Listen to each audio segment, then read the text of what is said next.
Hello everybody, it's Silver. This is No Rest for the Wicked. So this is the next game from Moon Studios, the guys behind Ori and the Blind Forest and Ori and the Will of the Wisps, and is a very significant departure from their previous output because it is dark and gloomy, but not in the way that Ori was. It's gloomy in like a very violent, bloody, visceral sense. And it's also very, very difficult.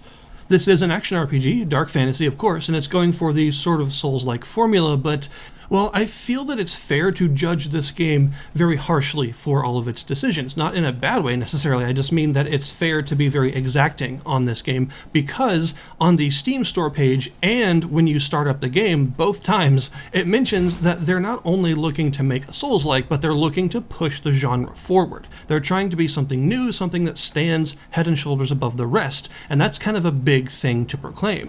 And it's that wish to be something new that makes me really want to judge it very harshly, simply because that's what they're going for, right? They would probably want to have all of the ideas be judged because a lot of them are going to be new or things that are a bit different for the genre, concepts that they're maybe trying for the first time. So being kind of exacting on how they're implemented is probably what they're looking for.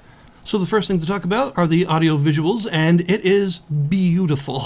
This game looks extremely good. Like, it is very, very pretty. But it's not pretty in the sense of using, like, 8K photorealistic textures on everything. It's pretty in the sense that it has a massively beautiful art style that is dark fantasy, so it can get really gross and dingy, but it's got this sort of dark beauty to it where a lot of the decaying places have a kind of tranquil, moss-grown, rain-battered appearance that makes this whole world look very old and very tired. And in fact, they deliberately set the scene for this because the first thing you're going to see when you actually start a new game in the cutscene that plays at the beginning are these cliffs that are engraved with these huge sort of bodies, like human faces, hollow-like faces, and always looking sort of hungry and corpse-like.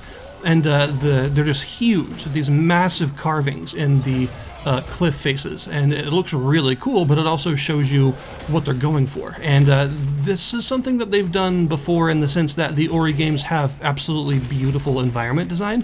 They are very good at that, and they've repeatedly shown themselves capable of making these sort of beautifully decayed vistas that are a bit corrupted, a bit twisted, but also somewhat oddly tranquil and nice to look at. And this game definitely continues that tradition. It is very, very, very pretty.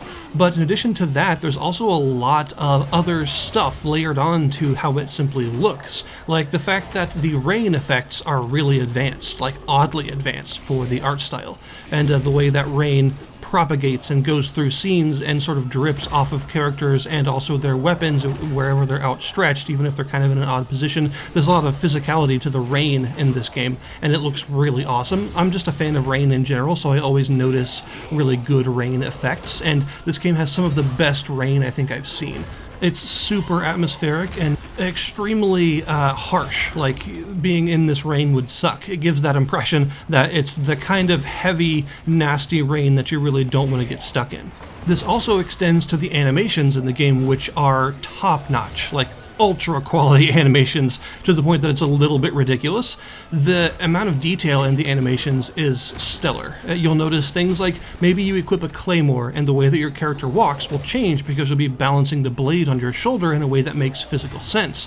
But then you switch to a staff and you notice your entire walk animation changes because your character is using it as a walking stick. So every other step you hear clunk as they set it down on the ground, and they just sort of go through the world clunk, clunk, clunk as they walk through, and it's super cool to see details like that. Those details don't really matter that much, but it matters to me to see that kind of attention to detail when it comes to the small animations that you're going to see a lot of but not pay a lot of attention to because you're busy exploring. Combat animations are equally fantastic, with really visceral, heavy hits that really, you feel them. You know, you feel your character get thrown across the room whenever they get hit with a big axe attack, or whenever you interrupt an enemy with a really big overhead charge swing or something. They all have a lot of impact to them, and they feel just visceral and quite powerful. Music-wise, we have this very somber, kind of depressing sound to everything, and I mean that in a positive way. I mean, it's supposed to be depressing. This is the kind of dreary, dark fantasy where nothing goes right for anyone, and the music reflects that. Some kind of meandering instruments and sad strings and some other things like that give a kind of downturned, everyone is generally upset kind of vibe. But at the same time, there's also some kind of triumphant, little spark of hope kind of sounds that you'll hear when exploring in some of the more tranquil and beautiful places. Like you happen upon a pretty glade that's actually like a safe area for a moment with a little bit of a campfire set up and stuff, and the music will change to reflect that sort of spot of hope there, and it'll sound a little bit higher, maybe some bells, maybe a little bit of a clearer sound so it's less drowned in sadness and strings. Gameplay-wise, it is an action RPG, so it does have a lot of what you would expect. You've got your basic light attacks, you've got heavy charged attacks, you've got the ability to dodge, and the dodge, of course, is dependent on the amount of weight that you're carrying based on what you have equipped on your character. Something I noticed is that they're clearly going for the combat is extremely lethal vibe, by which I mean very rarely will you find an enemy that has all that much health in comparison to the amount of damage that you deal, but you also die super quickly. Pretty much everything in this game dies really fast, even bosses. And stamina management, which is a traditional part of the Souls-like formula, is even more important here than it is in the traditional formula. I would say that it's got like a sort of Dark Souls 1 level of stamina management, maybe even a little bit more than that, because attacking takes a huge amount of stamina in this game. When you first start out with your basic stamina gauge, you'll probably only be able to get like 3 swings out of your weapon, and you'll be totally out. And being totally out is extremely bad because your recovery period is a very long time, much longer than it would take an enemy to retaliate and smack you in the head with something, and so you're going to want to save at least enough stamina to dodge. You've got to have enough to get out of there after your attacks are up, or you are going to take a hit almost guaranteed if the enemy is still alive. That's just how the rhythm of the combat works. You need to save that sliver of stamina to get out of the way. This means that the combat in this game feels like a sort of highly lethal dance, where you are very carefully conserving the amount of stamina you have and counting your swings exactly. Button mashing in this game will get you killed very quickly because you'll swing too many times and then you'll just get hit. This game uses a consumable-based healing system where prepared food, is the ideal situation. You can eat raw ingredients, but they heal a small amount over a long period of time, so they're really good for exploring, but not good for combat. In combat, you want to be eating prepared meals, some mushroom stew or something, and because those actually restore a burst of health all at once, rather than a small amount over time. But adding to the somewhat dance-like tactical nature of the combat, your healing slot has a pretty long cooldown on it, so you can't spam healing items. So if you heal and then get hit while you're healing and lose a lot of that health, you can't heal again for a while, so you've got to back off. Or, indeed, get super aggressive and kill the enemy quickly instead. Your equipped weapon will also have rune slots, and these are pretty cool. They're sort of like weapon arts from the Souls games. When you deal damage with your attacks, you'll build focus, that sort of yellow meter up there, and that is the fuel that you use for casting runes. And usually a weapon will come with at least one rune attached to it, the sort of signature attack of that weapon, something that it can do by default. But you can also buy and find runes and attach them to a weapon manually. But you got to be a bit careful with this because you cannot remove them without destroying the weapon entirely. This is also the game's magic system, so it's not only, martial attacks with swords and hammers and things, it's also magic attacks with magic weapons. They use the runes as a space to sort of cast their spells. You can also equip gems to items, both armor and weapons, and they are sort of like enchantments. Different gems have different effects that they impart on gear depending on what you're putting them in. And one thing I really like is they change the appearance of weapons. So if you put a fire damage gem in a weapon, your weapon will actually be on fire all the time, and it'll even cast light like a torch. This brings us to the death system, which is a little bit unusual. So it's normal in a Souls-like to have some sort of penalty for death, right? You lose your souls, you lose your runes, you drop something. In this game, you actually don't drop anything. And in fact, you don't have to return to the site of your death if you don't want to. There's nothing for you to pick up. But instead, all of your equipped gear loses durability when you die. So all of your gear has durability, your weapons and your armor, but it doesn't decrease from use. You can use your weapon all you want to, your durability won't fall. But when you die, it will take chunks of durability damage and start to become less effective as a result, and you'll have to go to a blacksmith to repair it, or find some repair powder to use, which mercifully gives you quite a bit of durability for everything that's equipped all at once. The only exception to this system are the tools. You have tool slots. You start with 3, but you can unlock more than that. And there are lots of gathering points in the world, and you'll need tools to gather from them. A shovel to dig stuff up, an axe to fell a tree, a pick to mine a rock, stuff like that. Those do not get damaged when you die, but instead they lose 1 durability with every use of the item. This is a system that I honestly expected to hate, because I'm usually not a fan of durability systems in games that are too prohibitive, but if they're not prohibitive enough, then they may as well not be there, so I find them to be really hard to balance in a way that actually maintains fun and isn't just annoying. And I was really unsure about this system, but honestly, the way that it's currently implemented, I don't mind it that much. I think it actually works, because for one, they made durability matter a lot, because your gear doesn't just go from working to broken. It instead degrades over time. As the durability gets lower, your weapon will do less damage and your armor will block less damage and stuff like that. So it matters that you want to keep it higher, because it's not just going from 1 to 0. It actually has varying degrees of how effective the item is as it breaks down. But there's also the fact that the repair costs for stuff is not that bad, honestly. It is enough to be important that you need to keep money for it. Like, it's specifically something that you've got a budget for, basically. You don't want to spend so much that you're totally out and you aren't going to have enough to repair stuff, just in case you do need it. But it's not like a prohibitively massive amount that totally ruins the flow of the game or anything either. So I think it's a pretty good system overall, the way that it's currently implemented. They've made it matter enough to be a mechanic to take notice of, but not be so incredibly obnoxious that it ruins the flow. You can also, of course, block and get shields to block. You can also parry. Pretty much everything, even two-handed weapons, do have a parry animation. And parrying does do a really good job of staggering your enemies so that you can deliver the beatdown. But one thing that I don't really understand that needs more clarification, in my opinion, about the combat system is the poise system. So the game mentions in one of its tutorial pop-ups that there's a poise system both for you and for enemies, and there's a sort of white poise gauge that gets depleted. I don't know what it's talking about when it says this. I've never seen a white gauge except for your experience gauge, so I have no idea what this is referring to. It's not very clear. The description doesn't really tell me. I think the information it's trying to get across, I'm missing something. And I don't really understand how poise works in this game. It seems that even the most frail-looking enemies can poise through most of your attacks. It feels like a lot of the combat's difficulty right now is based on the fact that they are going to attack constantly and you can't stop them.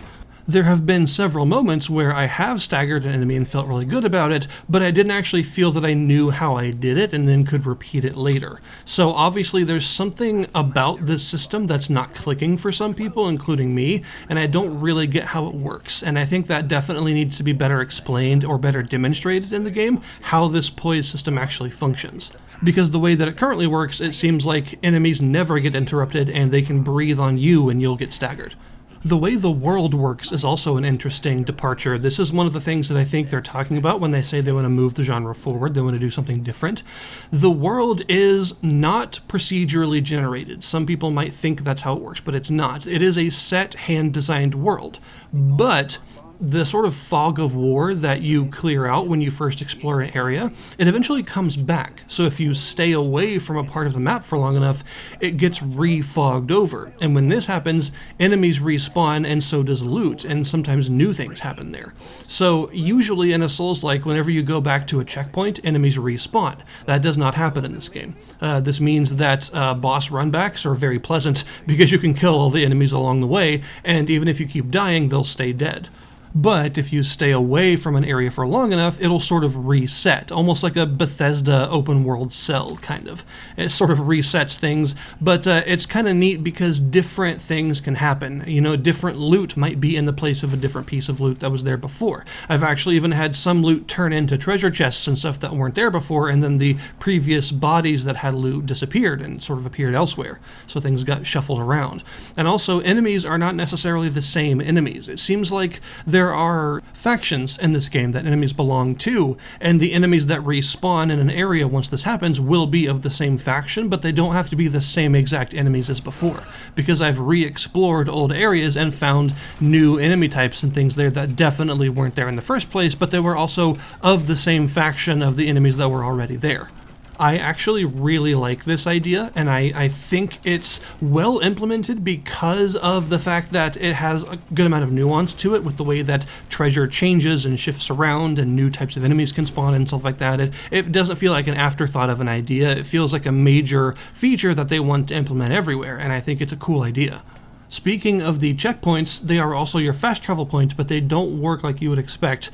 Basically, you only have one fast travel point in this game, and it's wherever you last rested, effectively. There is a town that is called Sacrament, and you're going to be returning here many times. This is where a lot of quest givers are. This is where you can get a house if you want to. You can do all sorts of stuff here, and all your vendors and crafting resources and stuff are all here too. So it's sort of the hub of the first chapter of the game, but it has a single checkpoint in it, and you can fast travel from this checkpoint out towards one checkpoint in the world, the last one that you used elsewhere.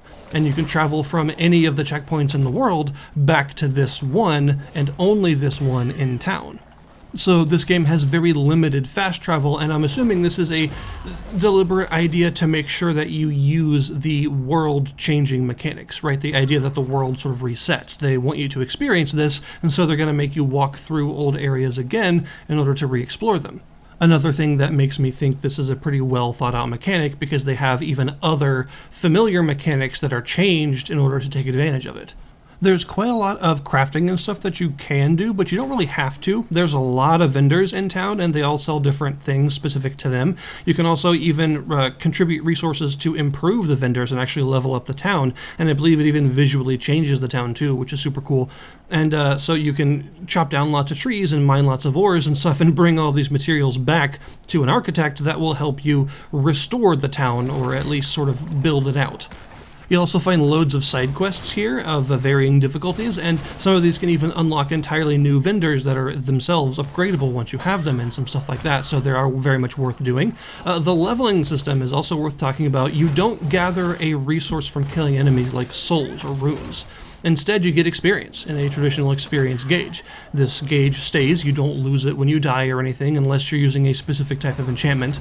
And then whenever it fills up, you level up, and you get 3 skill points, and you can spend the skill points kind of like spending souls to level up 3 times per level all of your different stats. There are lots of different stats to level up. You know, your classics like strength and dexterity and intelligence, and also like your faith and your equip load and your health and your stamina, they're all there, and you can level them all up individually to make a very granular build however you want, which is awesome. And all of the weapons will even show you what stats they scale with, so you always know where your damage is coming from, and in the level up menu it even shows you what you have equipped and how much it's going to be improved in scaling depending on what points you put where, so that's nice.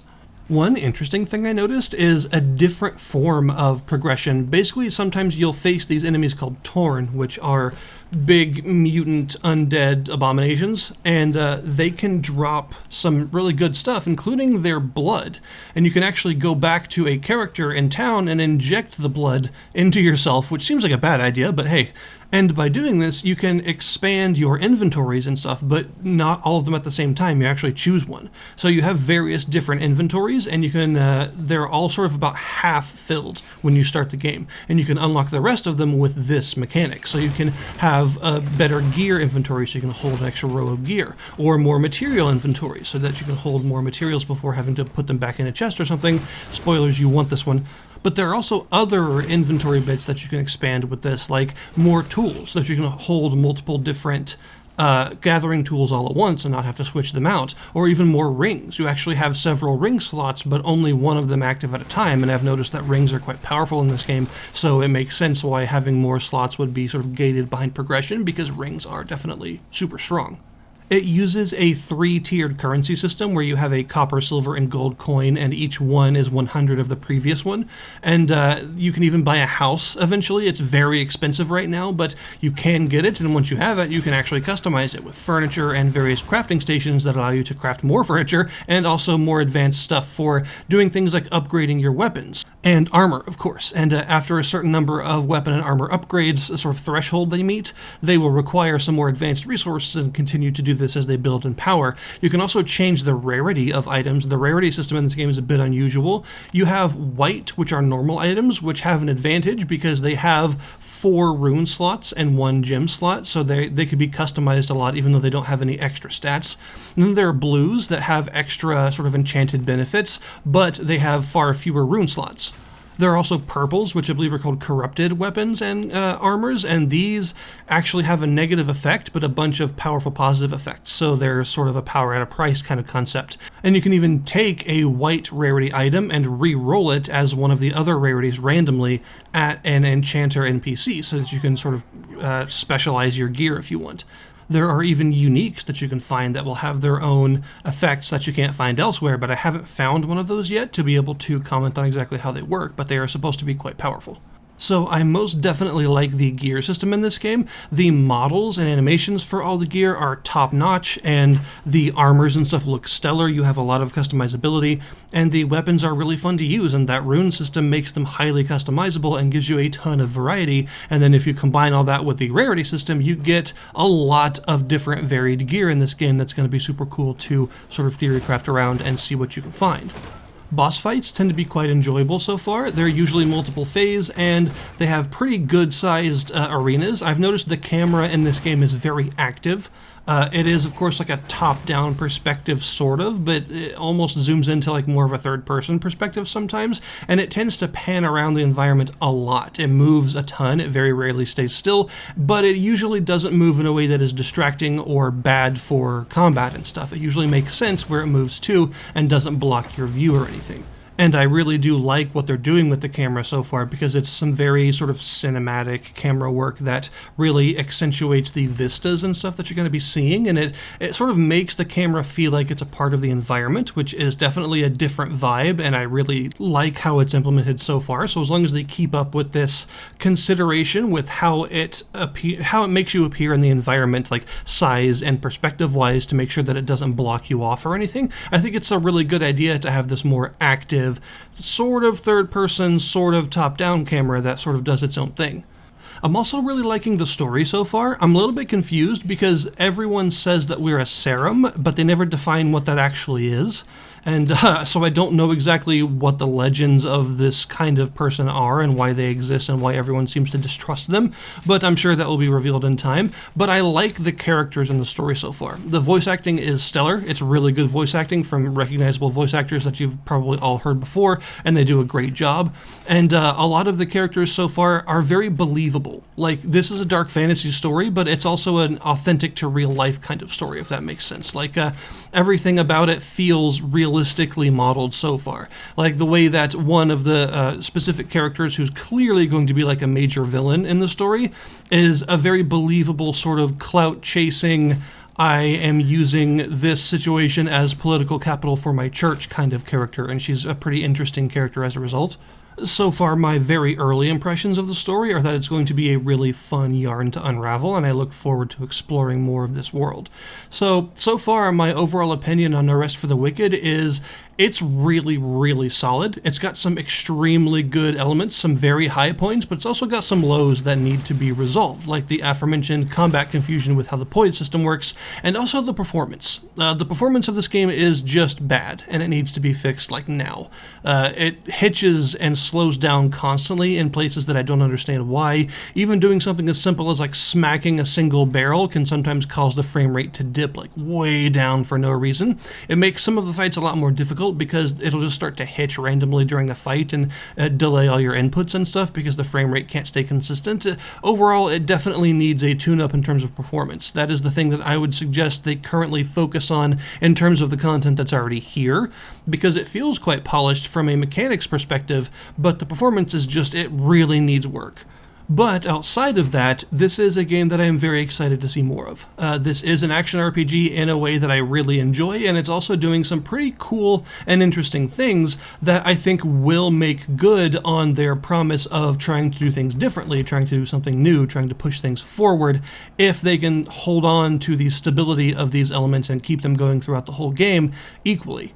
So I can definitely recommend this game, but I would also suggest that you keep a close eye on some updates for performance improvements, because that is still going to be a catching point for a lot of people. Thank you guys very much for watching. I'll put the link in the description below this video for No Rest for the Wicked, and I'll see you next time.